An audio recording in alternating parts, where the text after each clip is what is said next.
Ration కార్డుల జాబితా నుండి అనర్హుల ఏరివేతకు కేంద్రం ఆదేశాలు జారీ చేసింది. పాత కొత్త రేషన్ కార్డులకు ఇది ఇబ్బందికరంగా మారింది. ఆదాయ పన్ను చెల్లిస్తూ రేషన్ పొందుతుంటే రేషన్ కార్డు తొలగించడం ఖాయమని తెలుస్తుంది. కేంద్ర ప్రభుత్వం నూతనంగా తీసుకువచ్చిన మార్గదర్శకాలే అందుకు నిదర్శనం.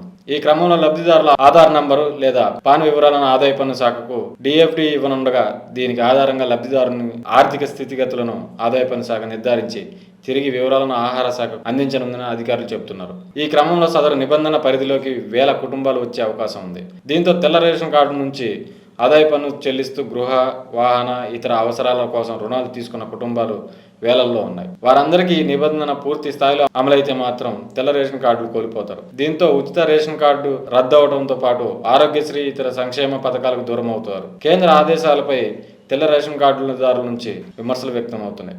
రేషన్ కార్డు అనుభవిస్తున్న వారిలో సంపన్నులు ఎవరు లేరని, రుణం కోసం ఆదాయ పన్ను చెల్లించినట్లుగా చూపి రుణాలు తీసుకుంటున్నామని చెప్తున్నారు.